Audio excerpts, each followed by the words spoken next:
All right, it's another episode of Real Monsters. I'm your host, S.K. Barrett. Joining me is the lovely and talented Wes Hobrick. Hello, hello, hello. And we are going to continue our tale of axe murderers in the South. Yep. Um, This is definitely the more bizarre of them, I think. yeah, When you look at all the different dynamics that were going on. Um, but just to sort of remind people where we were, previously on Real Monsters.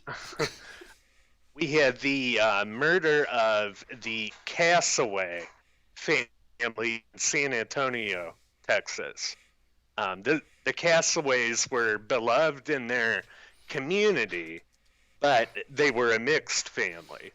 As to say, the wife was white and the husband, Louis Castaway, was black. Oh, Um, yeah, yeah. We got a picture of the house now. yeah, Let me pull that up. and it seemed like he was, pretty well liked by the community. But um, by March 1911, when they and their three children, were murdered in that home, um, I mean, it was a crime that shook San Antonio, and for good reason too. But it didn't really show some of the um, more bizarre aspects of what you could call the signature of the killer that we're looking at, in the same way as the murder in, I believe it was Lafayette, that we also talked about last time. Right? Yes, the Andrus family. And this is where the three of them, three people of color, were bludgeoned in their beds with an axe. And the murderer, posed the husband and wife in a stance of prayer, as if they were Right. praying over their dead child. Um, you really didn't see anything like that in the Castaway case, but this is kind of gets us So, back does to. that, I mean, serial killers do evolve their MOs and their methodologies. Um, Mm, but that seems like a serious departure. yeah, that's a good way of putting it, because it would be something. This kind of symbolism, I think, is rooted in the suspect's DNA. Once you get down to it, it's not something that would evolve out of him. Um, there's going to be other crimes that we're going to be looking at in this series that it pretty well didn't. But getting back to Lafayette and the Andrus scene, around February of 1911, the county sheriff there, the parish sheriff, that is, a man by the name of Louis Lacoste, who I think we have a picture of, he had been just dogged on this case for as long as he could, um, and he ended up finding a fellow by the name of Raymond Barnabet, who was a local itinerant farmer, and he had a reputation for being a mean drunk, a hustler, and an all-around violent man, once you get down to it. So he finds him, and he starts his interrogation. And he brings in, this is where it starts to get weird. He brings in, Starts? well, starts to get weirder, but this is where Lacoste, he brings in his Barnabet's wife, and then two of his children, one of which was Clementine. And both of them said, yeah, he did it. The dad? Yeah, They pointed they the finger basically at him. threw him under the bus. Whoa. Yeah, yeah. I mean, they said he did it, but they it Lacoste had a lot of questions here because it seemed almost if what they handed him was served up Hmm. about Barnabet. It was too perfect, you know. They said, oh, he was a mean drunk and he had a feud with Alexander Andrus, and that's what caused him to kill him. And, Lacoste, he's thinking about it, and he ultimately brings in the local district attorney for Acadia Parish. And he interviews all three of them, the wife and the two kids. And in his words, he found them credible and, quote, above reproach. That's going to become a problem later. Yeah. Once you get through it. But yeah, so they arrest Barnabet after this. They indict him, and they start the trial. And it was, of course, being Louisiana in 1911, an all-white jury. Sure. Well, Um, I don't. I did they ever have black juries? Ever? uh, you know, I think that Or was that a that mostly would have been in Reconstruction, where you would have seen that. what? All white And you, juries? well, black Oh, black juries. juries. Okay. Yeah, because that's also when you saw quite a few black men in places known for their violence. Mississippi had several black congressmen during Reconstruction, Okay. as an example. And that's a state that's known to be very violent with race issues. But yeah, at any rate, they take Raymond Barnabet to trial, right? And they, of course, find him guilty. But the problem is they found out he was drunk throughout his entire trial. Oh, Barnabet was drunk. what? Yeah. And his defense basically turned that into saying, hey, if he's drunk throughout his entire trial, he could not have possibly assisted in his own defense. So you need to give him a new trial. Did they? They did. Well, why doesn't people do that more then? Yeah, it's kind of an airtight loophole once you get down to it. But in between that happening and the rest of this, I mean, there must be cases where judges said, "No, bullshit. You can't make yourself unable yeah, to participate in your defense. We're not buying that. Because otherwise, yeah, every defendant would be plastered in court. yeah. I mean, pretty much, once you get down to it. I'm sorry for But, interrupting. oh no, That was you kind weren't of that was interrupting. hilarious. I mean, the exact verbiage that Troy Taylor, who's an author, his book was one of my main sources for this.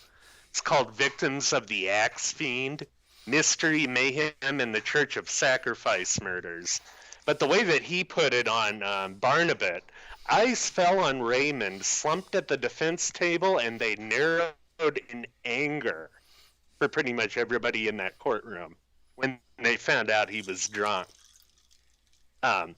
But they still went on with this, and according to Clementine, Raymond forced her to wash his bloody clothes, and he warned his family to keep quiet about it or else. Hmm. And then he also said, according to them, that he, quote, killed the whole damn Andrus family. But, again, he was drunk through his trial. So, in between the next trial that was going to be presented, for some reason, Lacoste's attention pivoted to Clementine. And to my knowledge, there's not really a source that says why, Hmm. that what made him do that. To say, hey, what you're saying about your dad is probably bullshit, and we think you might be guilty. Because that's a pretty big leap to just Yeah, make out of thin air. Yeah, and that's where, again, it makes me think that it wasn't so much out of thin air, that maybe he thought from the beginning, with what he gleaned from them, that it was just too perfect, you know? Right. But for whatever reason, like I said, it pivoted. And then Well, they were, you know that, and maybe our listeners do not. Women get an overwhelming advantage in the court system in the sense that um, they're more readily believed. Um, mhm, they're they get the benefit of doubt in a lot of cases where violence is involved. Um, this is true. um, in spite of the fact that women lie just as much as anybody, um, and commit violence at a rate exactly the same as men. Hmm. But the court systems, tend to favor women in those regards. So, for the wife and daughter to say, "Oh yeah, he did it," that would carry a lot of weight with a jury. Well, this is true. I'm not sure at all what would have caused him to pivot like that, but he Clearly, did. there was something besides just trying to create doubt. Hmm. Or perhaps, as I think could be hypothesized, Clementine had something off about her.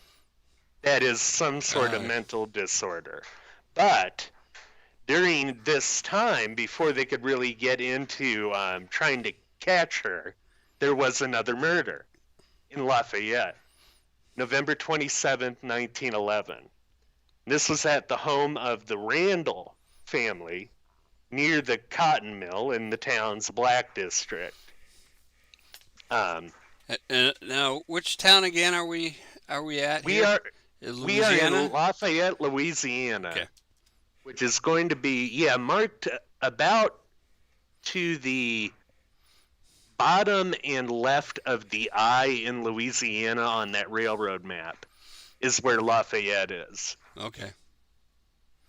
But yeah, all of these murders occurred along the Pacific Railway. And that's where this map is. This is just a zoomed in part that shows San Antonio over to, I think it was, yeah, it was, I guess, Lafayette or Crowley, where the easternmost boundary of them occurred. Okay. And then the southerly, we'll be getting into that, was a small town in Texas, which we'll also talk about. But yeah, Randall, Norbert Randall, he worked as a butler for a local white family. So he was able to live a little bit more comfortably than the people around him, than his immediate black neighbors. But they discovered him, his wife Azima, and their 5 children: Albert, age 8, Renee, age 6, Norbert Jr., age 5, Agnes, who was 2, and then an older girl who was never named in reports, but whose age was given as 10. Hmm. Um, it was when the oldest daughter returned home from spending the night at her uncle's house that she found the kitchen door open. When she entered, she discovered her parents and her siblings in 2 blood-soaked beds, all of them bludgeoned to death with the blunt side of the axe, except for Norbert, who had been shot in the head, which is a detail to pay attention to, especially. Shot. That's a departure again. Yes, That's a new wrinkle. that is, absolutely. And that is where, when you look at that scene, it almost made me wonder, in first examining this, whether somebody did it to try and take the heat off of Raymond and his family. Hmm. Oh yeah. Because I this mean, one, we've seen that before, right? oh Where yeah, they do a copycat trying to get somebody, you know, create doubt in a trial. Oh, absolutely. Which was weird, and it's going to even get weirder with the next one when we get into it. But um, yeah, they were found in one of the beds, and the three boys were piled at the end of the other. The axe was washed off and was leaning against the footboard of the parents' bed. Um, and when investigators arrived, they puzzled over rags that had been stuffed into the keyholes of the front and back doors. That is weird. And I the mean, detail for that, the way that I made sense of that, and some other people did too, they people thought around this time, and not just with these axe murders, but with others, like the Midwestern Axeman, yeah. that somebody was pumping gas into their house. Well, that would be the reason you would do that is if there was a gas involved. Um, Mm-hmm. I mean, natural gas lights and heating were not very common in yet Right. at this time. So, it's, especially in rural areas, you're not going to have people, you know, you can't just go in and turn the gas on in the house because there's no gas. Oh, They're still heating with coal and wood and oh yeah. lighting with It's, oil. Maybe. that's why people had axes to begin Yep. with. But yeah, I mean, there was a lot of paranoia over drugs like chloroform as well. Well, yeah. You know, But I mean, drugs but I that mean, are in gas what kind of a form. gas could an individual, carry to a house that would have enough volume to, you know, uh, Yeah, I doubt that chloroform would. knock out a whole family in But a whole now, house? I had been talking to a friend of mine. Well, you know him too, but I'm not going to say a name over the air about this with Velisca, George and Clooney. he Oh, I'm sorry. suggested not chloroform, but and I can't remember the name of the drug. It's not a gas, but it's one that you can spike somebody's drink with. It's not a Mickey, but it was like one of the first knockout drugs. Hmm. That's going to bug me until I remember the name of it. But he thought that maybe that could have been used in some of these places. Because you have to remember that people left their doors unlocked. You know, in communities like even Lafayette back then, which was the fourth largest city in the state of Louisiana at the time, Yeah. after I'm sure New Orleans, Shreveport, and Baton Rouge. But yeah, I mean, even then, or even looking at like Velisca, you know, their doors were unlocked. Everybody's doors But are unlocked. yeah, yeah, they never thought that literally there would be the boogeyman out there waiting for them, Yeah. which is kind of what this is. Well, it But really is. I mean, you know, this is the kind of tale that, you know, um, children's fairy tales are made of. oh Trying to yeah, scare the shit out of the kids so they don't go wandering off in the woods. oh absolutely. Oh, and one other pertinent detail about the Randall murders: Norbert Randall and Alexander Andrus were brothers-in-law. Hmm. Yeah, which might have added to what I think happened, but um, this is getting back to what Troy Taylor said. Likely, Sheriff Lacoste's concerns about the stories told by the Barnabets at their father's trial had continued to eat at him. During Raymond's trial, the defense brought up the questionable reputations of his kids, Zephyrin and Clementine, and their neighbors even described them as filthy, shifty, and degenerate. Um, and there was one other thing that had been bugging them. Officers had discovered blood on Clementine's clothes when they arrested her. Or before that, I'm sorry, I'm getting ahead there. Um, She claimed Raymond had wiped the blood from the murder scene on them, but Sheriff Lacoste doubted her version. Why And then couldn't you his just say it doubt. was animal blood? Yeah, back then you very well could have. I mean, there was no No blood way to test. test There was that. no blood testing at all. But, and once you get down to it, I think, again, Clementine had something seriously wrong with her psychology, Ah. with her head, some sort of mental illness. But yeah, I mean, it's weird. But it was later discovered that Zephyrin had an alibi for the night of the Randall murders, but Clementine did not. She refused to confess to the crime and maintained that the blood on the clothing was menstrual blood. So the story is changing. Yeah.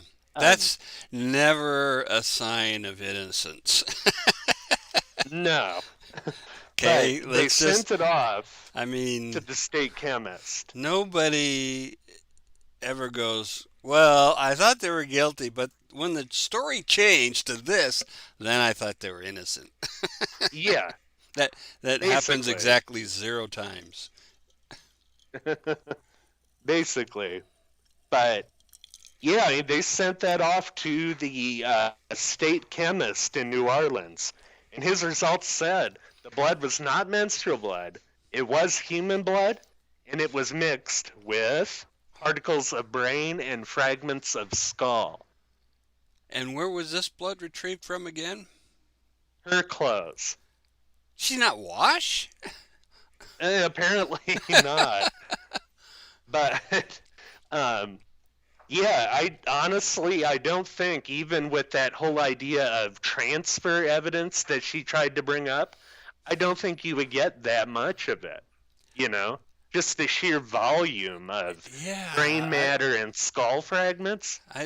Bone is not something you hear of as being transfer contamination.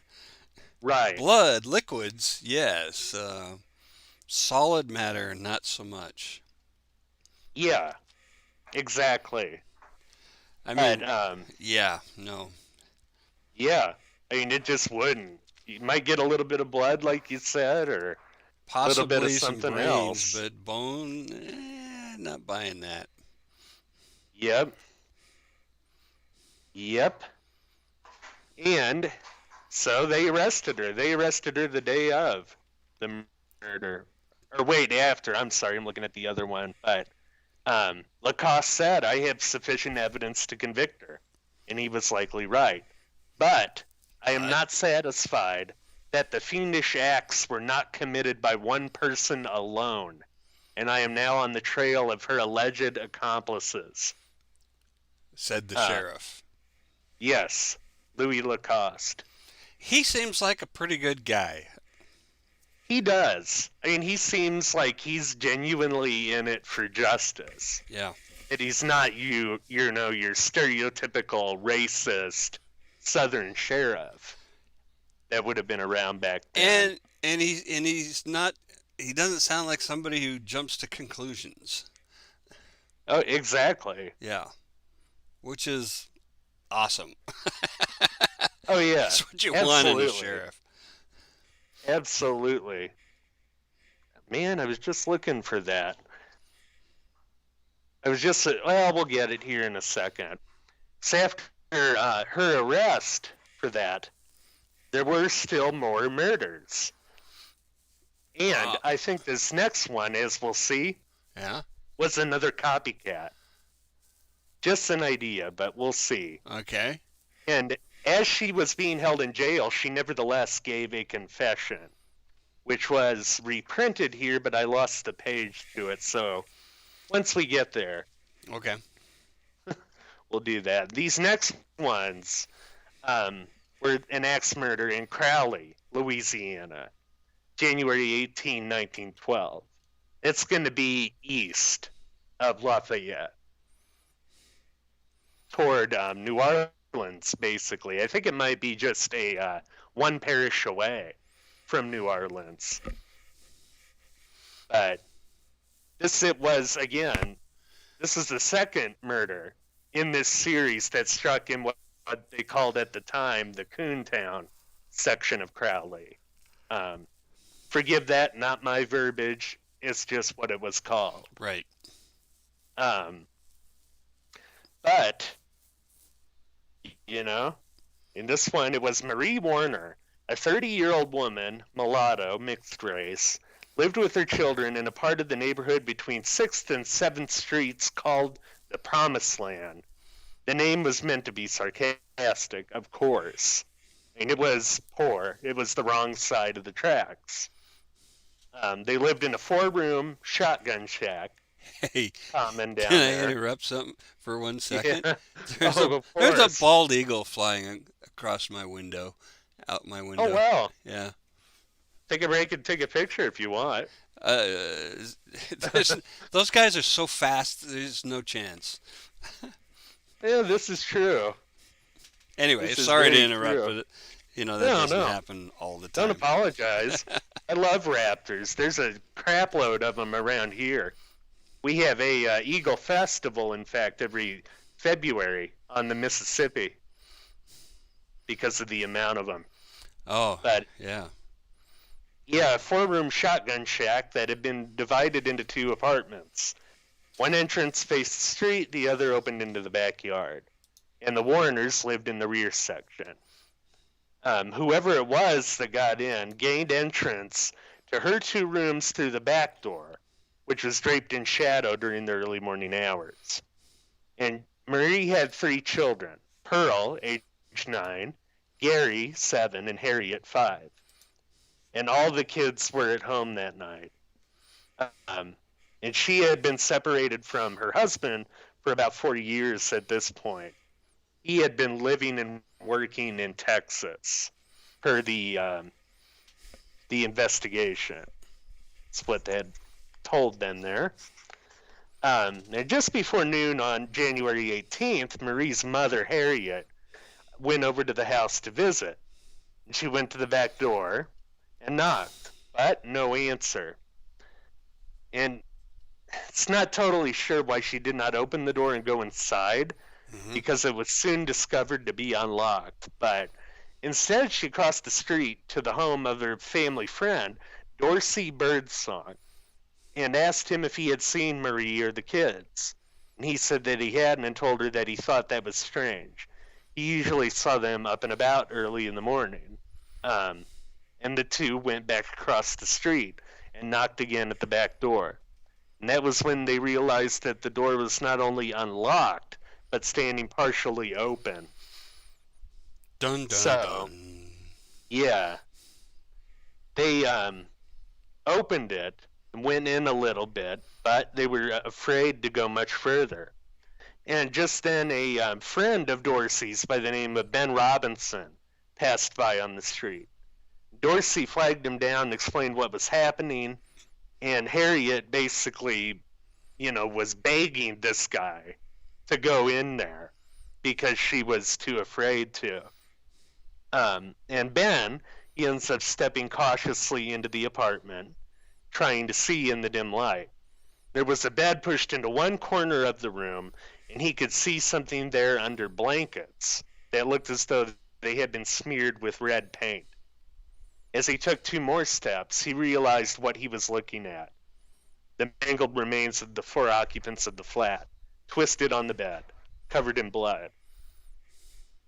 And Ben, when he saw that, naturally ran like hell. I don't think you can really blame him for that. No. Yeah, police were summoned to the scene soon after, and this is when we get another sheriff who's thrown into the mix, Louis Fontenot, which we don't have a picture of. Now, just to be clear, Clementine's in jail, right?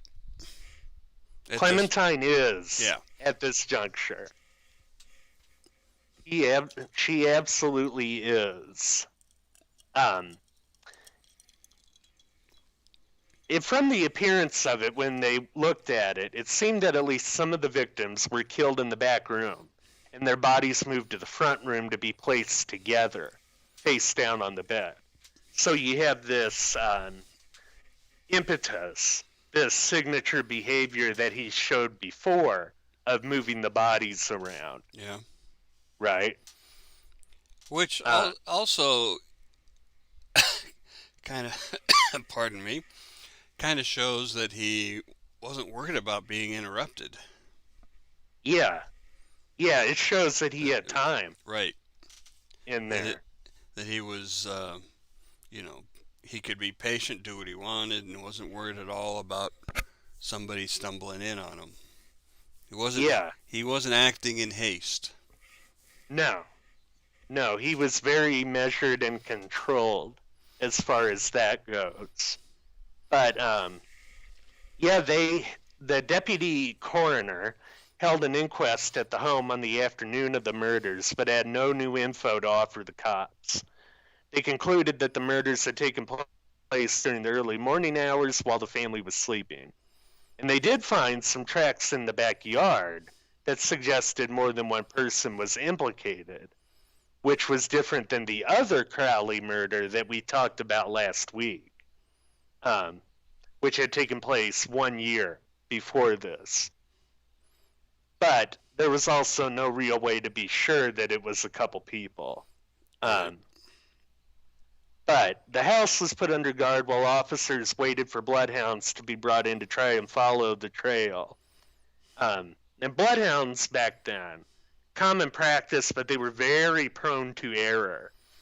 People have this sort of archetype of the bloodhound that they think about, and they True. don't realize that, in my opinion, that they were not a very good instrument.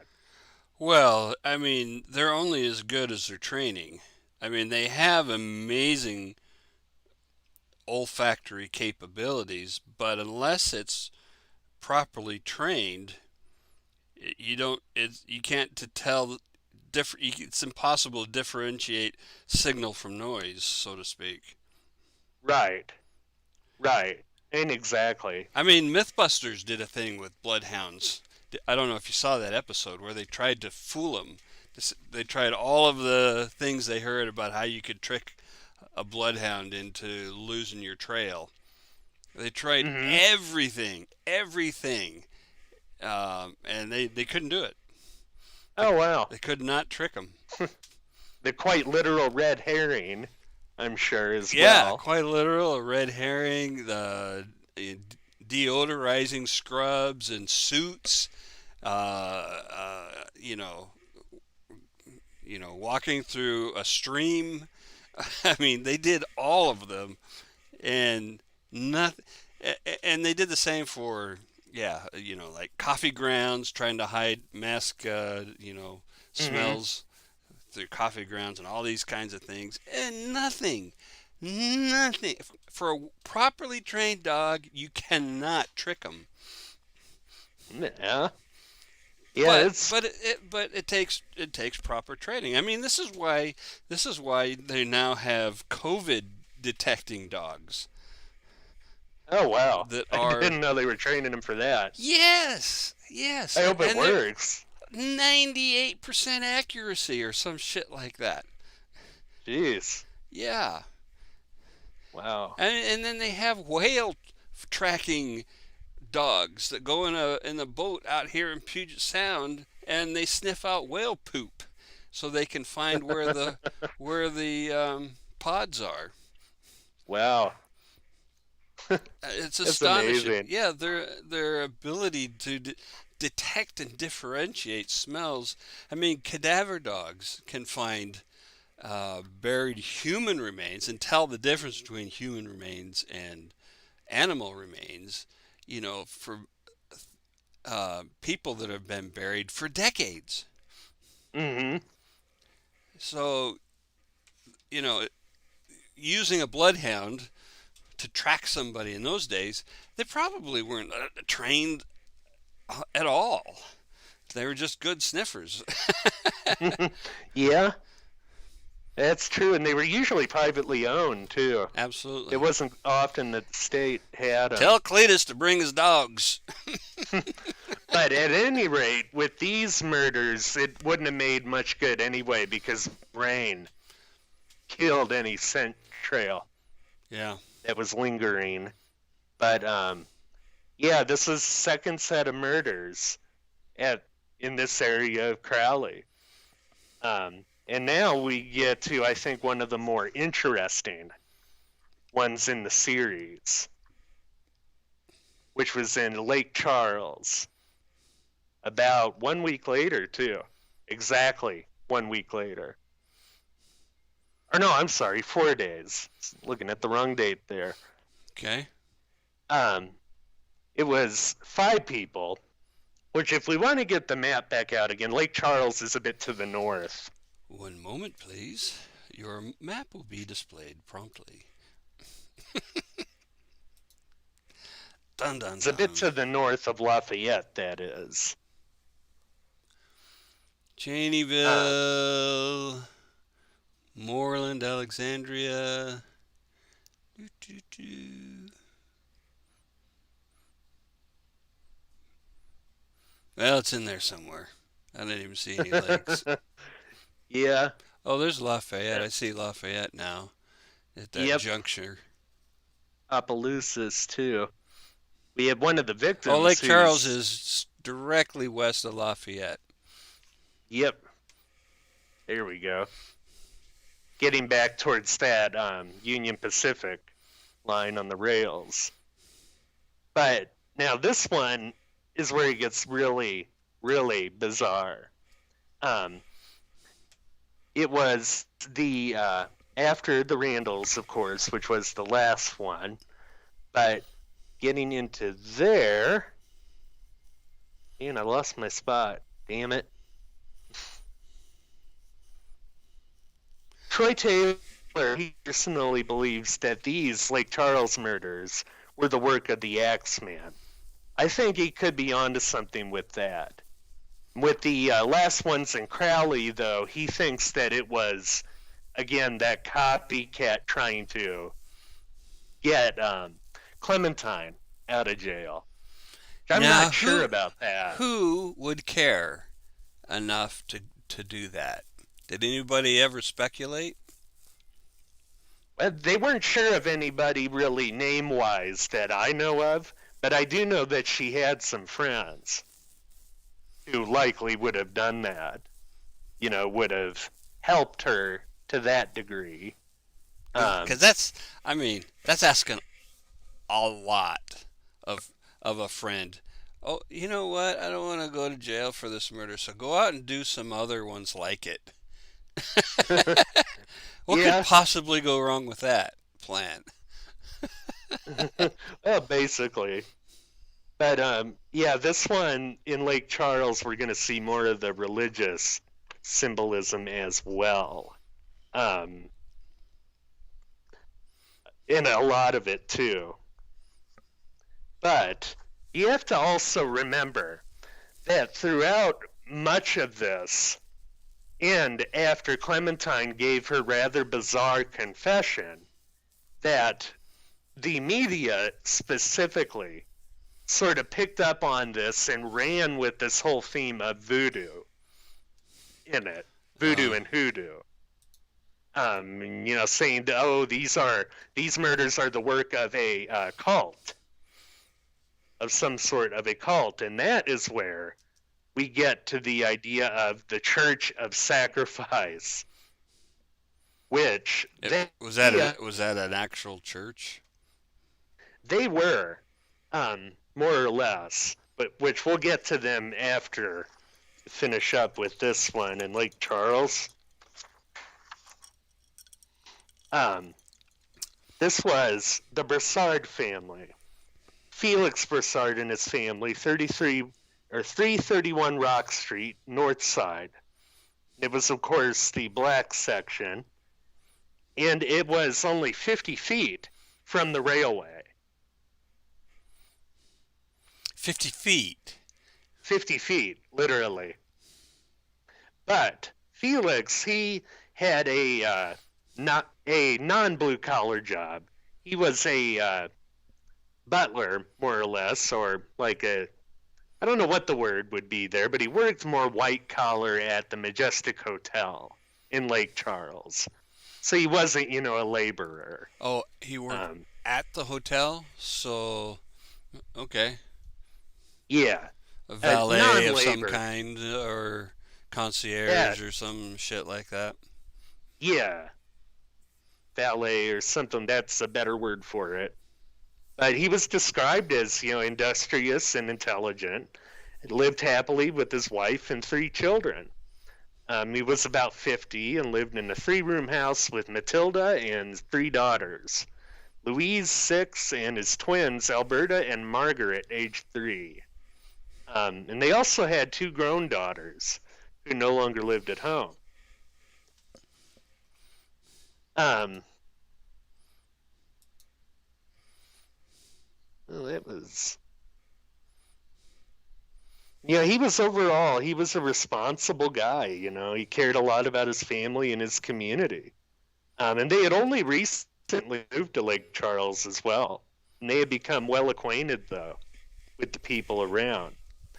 And going back to Troy Taylor, he says, oddly, though, one newspaper report mentioned that Felix had said something strange to one of those neighbors on the day before the murders.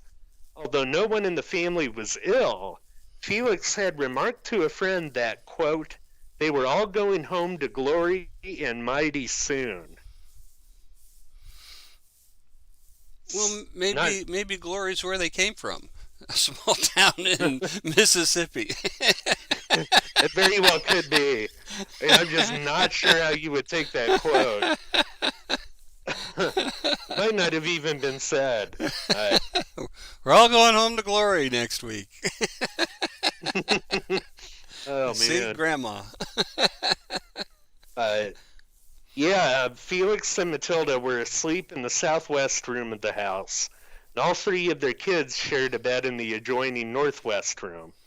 It was bitterly cold that night, especially for the deep south, but Matilda had left a fire burning in the stove to keep the house warm. Um, there's no way to know exactly what time the murders occurred, but their next door neighbor, Victoria Northern, was up late cooking and took notice of the Broussard house the following morning. Her newspaper account was, I was up cooking until 1:30 o'clock last night. I saw the deceased family light a lamp about dark. Did not see them anymore after that. When I got up this morning, I noticed the back door open and did not see anyone moving around in the house. I thought that a little strange and asked my husband to go over and knock on their door and call them. He did, but no one answered. He said he would go in the house. I told him no, to get an officer. And she had said that another neighbor, J.C. Thibodeau, then came over to the house to see what was happening. And while Victoria's husband had been checking on the Broussards, Thibodeau's wife had came to the northern house to borrow some milk. And she said something vague about her uneasiness for the Broussard family. Kind of makes you wonder with that if they did not know something else. Right? Yeah. But Why would you get nervous because the door's open? Right? yeah. Yeah, I mean, I can understand the climate of nervousness because of, all these murders that are happening. But it shouldn't necessarily be your first thought, I mean, when you see it open. there are communities and neighborhoods in this world and country where if you wake up in the morning, your neighbor's door is standing half open, that is a concern. But not in, you know, a small town in Louisiana a Yeah, 100 years ago. yeah. And I'm not sure with that. Maybe they saw something else that wasn't reported too. But at any rate, investigators were soon there and they found signs that showed that the axeman had entered through the kitchen window. When he left the house, he left through the back door, leaving it open behind him. And as in all of these murders, nothing appeared to have been stolen from the house. That's another thing with the ones they think may have been tied to Clementine's friends springing her. Yeah. Why not do something like robbery, you know, with part of this, with any of it? Yeah. But again, with the Broussards, nothing appeared to have been stolen. In the southwest room, they discovered the battered bodies of Felix and Matilda. The only sign of a struggle was that one of Matilda's arms was extended or thrown upward, as if she might have been trying to protect herself, so a defensive wound. Yeah. The murder weapon was their own axe, found under their bed. Blood and pieces of dark-colored hair were crusted onto the blunt side of the tool. That alone can also be significant, because there weren't a lot of people who favored the blunt side of an axe back then. It was for very specialized kinds of labor that they would use the blunt side most often. Well, yeah. I mean, smashing things. Yeah. Exactly. Railroad spikes would come to mind. Driving things. I mean, you could think of it like a sledgehammer. Yeah, oh, exactly. Precisely. But yeah, they found blood and pieces of dark-colored hair on the blunt side. Although I will say, if you're going to use an axe to drive tent spikes, be real careful about the sharp side where that's going. Yeah. You could With good advice there. I hope that wasn't learned from experience, but not my experience. But in the children's rooms, they found Louise, Alberta, and Margaret lying on the bed with their skulls cracked. One paper said they laid perfectly still as they had when asleep, but another claimed that it looked as though the children had, quote, struggled and been thrown on the bed. Adding to the horror of either scene, the Axeman, after he had killed the three little girls, had placed a bucket below the bed where he could catch the blood that dripped from their wounds. Which we'll get into the purpose of that in a second. Sheriff Dave Reed, the 5-time elected sheriff of the parish, he was concerned that the blood may have been collected for some sort of ceremonial purpose. Not necessarily. No. Not in this ceremonial, not in the way he meant it. Yes, right. Ritual, Yeah. but not necessarily ceremonial. Yes, exactly. Then he elaborated on that by saying these were the result of a religious maniac, was his exact phrase for that. Okay. I gotta ask you something. You gotta ask me. Has there ever been a case of ritual, ceremonial murder? Ever? In terms of ritual, in terms of a group ritual? Yes. Not in contemporary American history, as far as I'm aware. In spite of the fact that so many people in law enforcement and media freak out about such occurrences, secret societies and sacrifices and blood sacrifices and baby sacrifices and all that shit. It's never happened. That was our whole point on the Satanic Panic show we did. Right. Yeah, I mean, it literally took the government until, 1992? Something like that. To recognize that it's bullshit. Yeah. But, yeah, in terms of a group ritual, no, I don't think so. But in terms of individual ritual, yes. Yes. And that gets to the next part of this. On the family's back door was written, quote, when he maketh the inquisition for blood, he forgetteth not the cry of the humble. Is that That's Psalm 9, verse 12. okay? It was written in blood on their back door. Okay, another departure Yeah. from previous MOs, This previous one, crime I think, scenes. could be an evolution, though, Could be. I because it mean, is in it his does. wheelhouse. It does. You could see it as an evolution from the one where they were posed. Mm-hmm. Posed in prayer. Yeah. But now he also left something else that was interesting by that inscription, also written in blood, was human 5, and then a handprint. But unlike that picture that we have, there was no webbing.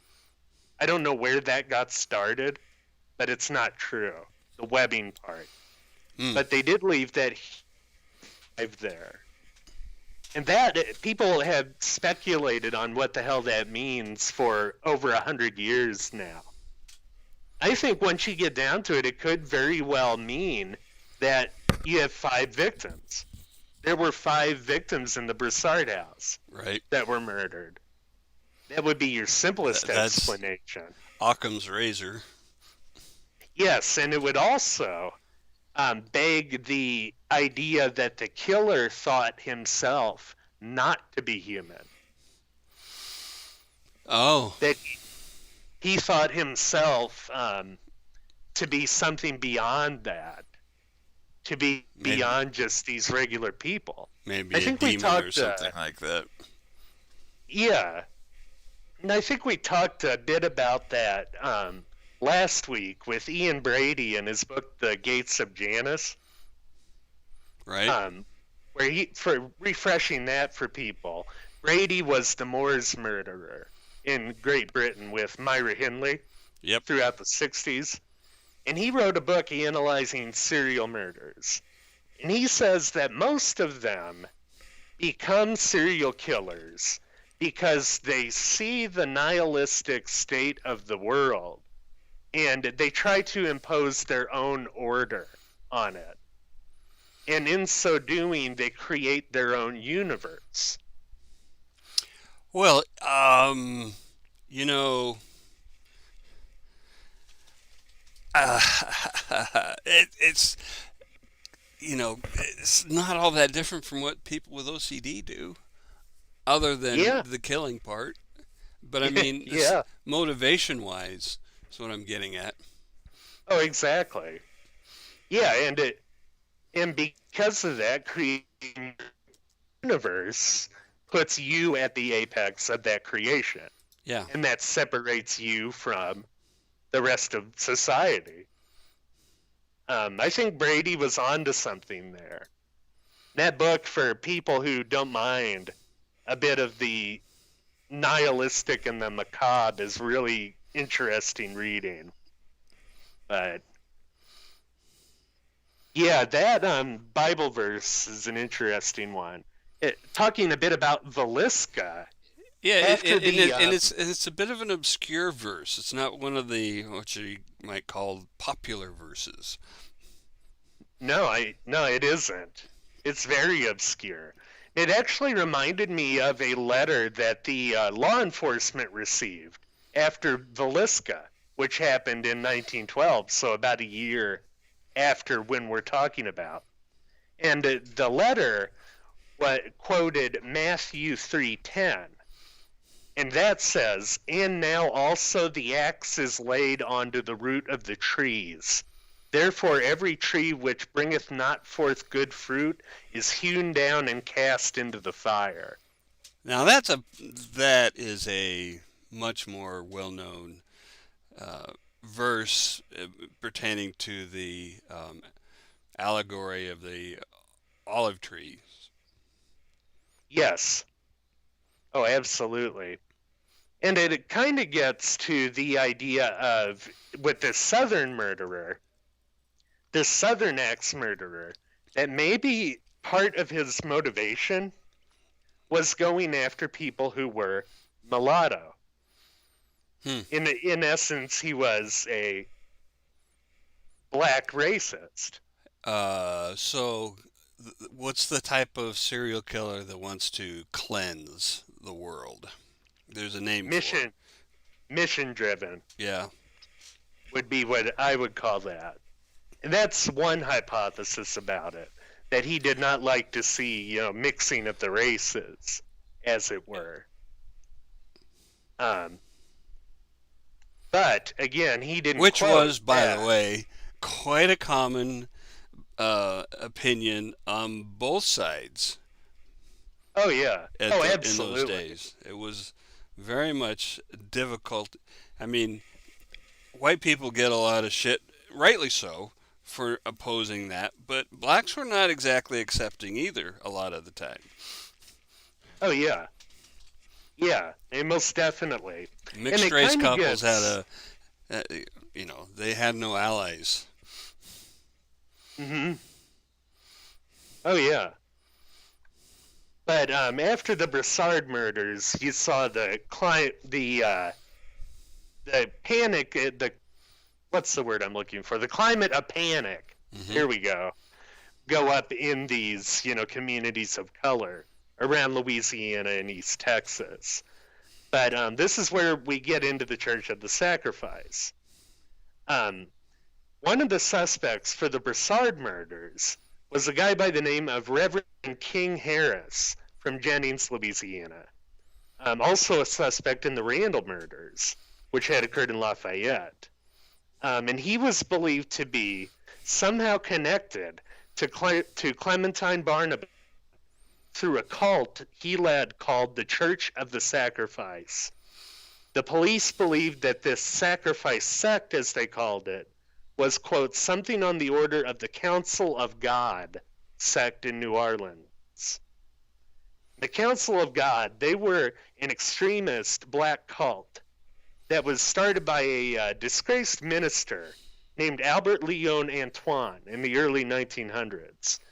Antoine, he formed his church using a group of older black men that he could send out into the community to attract poor, uneducated followers. The prophets, as he called them, visited homes where residents were sick. They performed ceremonies at bedsides and then told the families that if the sick person was holy, they'd live. If they weren't, they'd die. Yeah, convenient that. Yeah, works out real freaking well there, doesn't it? Yeah. But yeah, he got new members. But at the core of the church was a hatred for white people, which is, of course, why it was feared by white society. The church believed in heaven and hell, but they believed they were both here on earth. Heaven was inhabited by white people who had wealth, security, and easy lives. Blacks were the inhabitants of hell, and they were punished with poverty, misery, and hard work.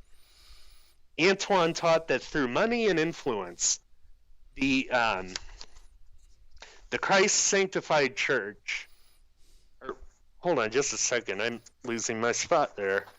Yeah, I'm not really sure how that, you know, Blacks could overthrow the whites and enter heaven. That's uh, where I was. uh, that idea But of being, poor and oppressed and sentenced to hard work, and it sounds like the Irish just as much as the blacks.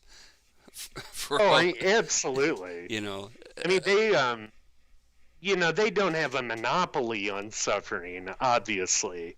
But yeah, I mean, there's a lot that's true in the symbolism of what he was talking about. But where I would break with him, of course, was the race war that he was calling for to purge ah, all white people from the face of the earth, um, and thereby gain heaven.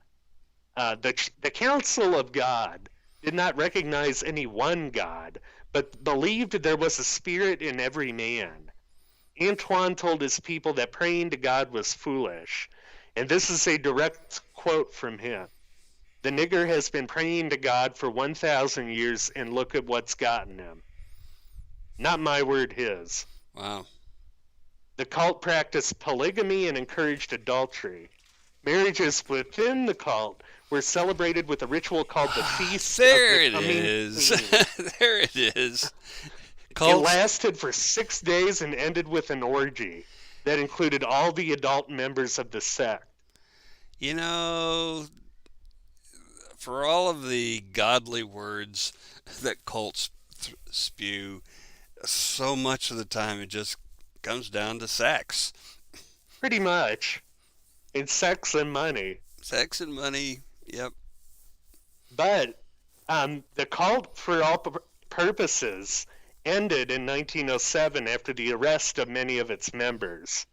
One night, a marriage ceremony was being celebrated at the home of Edward Honor, one of the sect's leaders, and the noisy party disturbed some of the neighbors. A few local boys decided to throw bricks at the house. Since the cult had written into their rules that anyone who disturbed a ceremony had to die, Honor and a few other officials went looking for the boys so they could kill them. Oh. Unfortunately, the cultists found a man named John Sherman who was walking home alone. It had nothing to do with the rock throwing. He proclaimed his innocence, but they didn't believe him. And Sherman was able to get away from the men with just a few cuts from their knives, but the police believed that he reported the incident. It didn't turn out as well as he reported it to them. They thought, the cops thought. Police confronted the men, and Honor slashed his throat. The 22-year-old policeman bled out in the street, and the cultists fled, but was soon tracked down. Never a good move. No. You don't go after the police. No, no, no, no, no.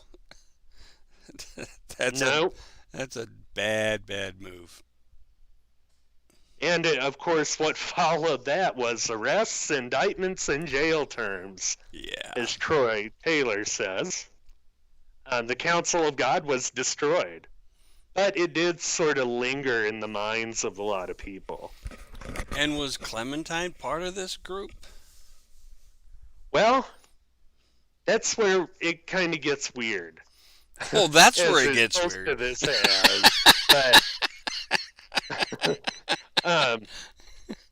following all that, how did these small town cops come up with the idea of some strange cult mixed up in the murders that had been occurring across Louisiana for the past few years? They had some help from Clementine Barnabet. Herself? Yeah. Whether prompted by mental instability, which is what I think, or the threat of, quote, a night in jail in the third degree from police officers in New Orleans, Clementine had started to hint at her role in not only the Randall murders, but also to the murders of the Andrus family, which her father had been wrongly convicted for. And it was all a conspiracy, she said, linked to the Church of the Sacrifice. Members of the cult, according to her, engaged in blood sacrifices under the protection of spells provided by voodoo doctors. And again, with the atmosphere of all this, throughout much of Louisiana, you had these charlatans who said they were voodoo priests and would sell things like fetishes and gree-grees to the poor black population that they thought would protect them from the Axeman. And a lot of these people who were buying it up were Christians. You know, this voodoo, it wasn't so much a religion for them as it was sort of tradition, something reflected in their history. Yeah. As it were. Plus, when people get scared, they'll do a lot of strange things. This is true. They do. And there were more than a few of them who were arrested for selling that stuff throughout all of this.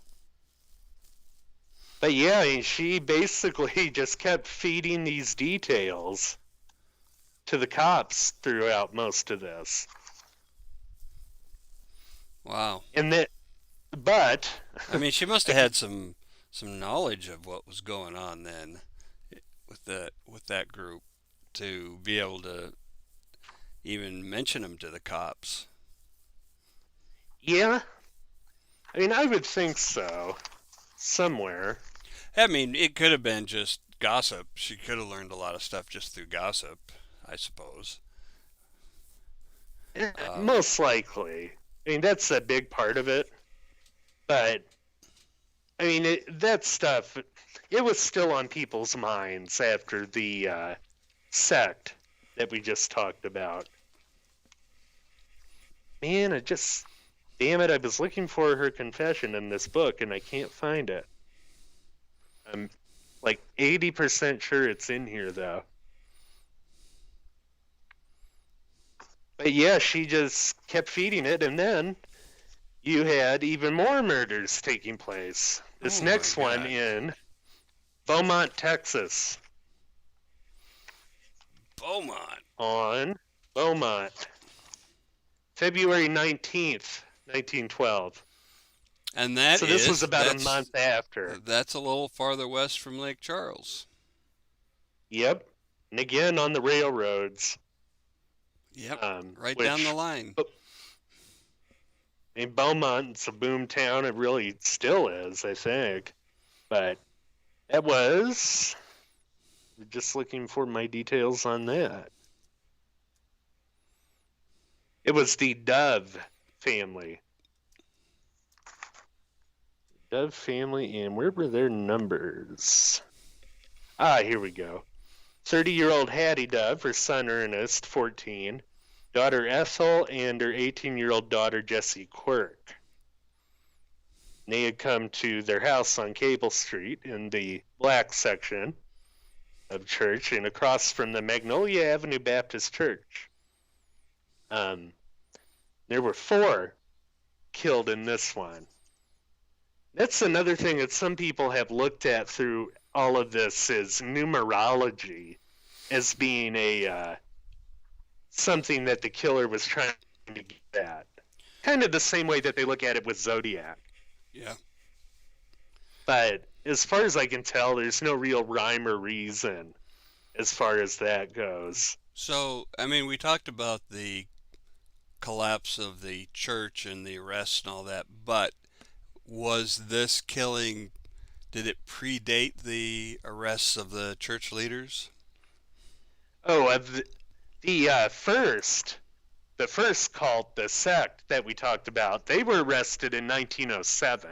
Okay. The Church of the Sacrifice, Yeah. the one that Clementine was talking about, is probably mythical. Oh, okay. I mean, it could be that maybe some of the beliefs of that first sect stayed around and sort of infiltrated another one. The way that some people believe the Bavarian Illuminati got into Freemasonry, although that belief is utterly wrong. Trust me, I know there. I've been through it. But they have a base on the moon, though. Oh yeah, the Illuminati's, man. Just ask me, I'll get you a day pass.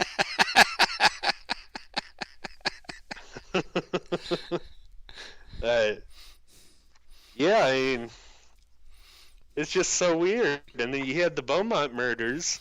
You had another one in a real small town in Texas. This one was basically just a rail stop. I was just looking for the name of it. It's a little town outside of Columbus, Texas called Glidden. Where you they made paint. March 26, 1912 for that one. Wow, I wonder if that's even big enough to be on the map. No, I don't think it is. Oh, here we go. Finally getting to her freaking confession. Now here it is. It's just a couple paragraphs verbatim what she told the police. Okay. My name is Clementine Barnabet. I was born and partly raised near the town of St. Martinville and moved to Lafayette about 3 years ago when I began to lead a life of degradation. I have never been married. It was while in the company of 2 other women and 2 men, while in New Iberia, that we met an old Negro who told us he could sell us canjas, with which he could do with which he could do as we pleased, and we would never be detected, and would be protected from the hands of the law by the mere fact of these kanjas being in our possession. We bought them and paid $3 each for them, That's a and lot of left New money. Iberia the same night, returning to Lafayette, when we began to plan our actions. We had not yet decided on committing any murders, but it was while we were discussing our future plans that the question came up as to whether we could kill and be protected by the hoodoos. One of the gang was instructed to go to New Iberia and interview the hoodoo man, who said we were safe in any and all actions which we might do. Our lives would at all times be fully protected by the power of the hoodoos. And kanjas there being, again, basically a fetish or a gree-gree. And a fetish doesn't mean wearing rubber suits in this case. Right. That's it. I wonder how many people know that. That's actually where the term fetish comes from, is anthropology. And it Yeah, has to do with things like a rosary, objects imbued with significance, right. usually at a religious level. But yeah, then it got applied onto sex. But in this case, we are talking about very much religion. Um, and yeah, it was so weird. And for as long So, as, but she doesn't name any other people, no, which is, that's a red flag to me. oh, absolutely. I Lack mean, of detail. it's, I would say it's almost certainly a false confession that she gave. Yeah, It's just a question of, did she give it because of her mental state, or did she give it because of, you know, questioning techniques of local right, cops? right. Which, back then even, they did have some idea of false confessions. Before we did this show, I was looking through my tome from Hugo Munsterberg, the noted early psychologist psychiatrist from 1923, and it has a whole chapter on false confessions. Oh, okay. So, Well, um, yeah, that's good to know. Not everybody obviously subscribed to those notions. oh yeah, I think yeah. Well, even nowadays, it's hard to get some people to subscribe. That's true. I hear people all the time go, well, if they didn't do it, why would they confess? Well, to get it to stop, Mm-hmm. for one, Oh yeah, and yeah. That's why torture doesn't work too. and for another, that after a while they can actually make you believe you did it. Mm-hmm. I mean, Oh yeah. yeah, there are cases, modern cases, where people have confessed to crimes, been proven innocent, but still believe they did it. Oh yeah. No, I definitely believe it. But yeah, I think she likely did do at least one murder, Clementine, Yeah, from the what we talked about with the transfer evidence. I think is right. pretty damn compelling. But she was tried and found guilty for 17 murders, Wow. given life at the Louisiana Penitentiary. I mean, at Yeah, least they didn't. see, a man would have been hung, Oh, absolutely. I mean, even, sent to a place like Angola, right? which, fucking brutal. Even worse back then. Yeah, She attempted to escape a couple of times, too, from the pen. And she ended up receiving what was just noted as a procedure that was said to have restored her to normal condition. And she was released on good behavior after serving 10 years. was it a I would, lobotomy? I assume so. Most likely an orbitofrontal Hmm. lobotomy. For people who don't know what that is, an ice pick lobotomy. One flew over the cuckoo's nest. Yep. Or a more modern sucker punch. I don't know if people have seen that. Kind of Yeah. a comic book movie, but Yeah, and the new series on Netflix related to Cuckoo's Nest, Ratched. oh, I'm gonna have to watch that. I haven't heard of it. Yeah, it's the story of Nurse Ratched. I started Oh, watching it. It's nice. very stylistic and lovely to look at. The Wow, the I'm the gonna have to do that. the series. But yeah, and even getting through this, we are not over with these murders. Oh my gosh. There was another one in San Antonio, and now we get to another small town called Hempstead, Texas, which was April 13th, 1912. So The interesting, hold on a second. How many more are there? I mean, I am looking to get an exact number. by which I'm saying, do we need to have a another episode to to include all of the rest of the? I think that we can gloss over Okay. the good lot of these because Hempstead is actually the last one in that series. Um, Interesting though with that, they they found there was one person at home at this murder scene when it happened, and this person woke up and apparently survived, and they found rags on the ground that were tied around the feet of the Axeman. What? Like he didn't have shoes? I would assume to where he would move a little Oh, more quieter? silently. Oh. Yeah,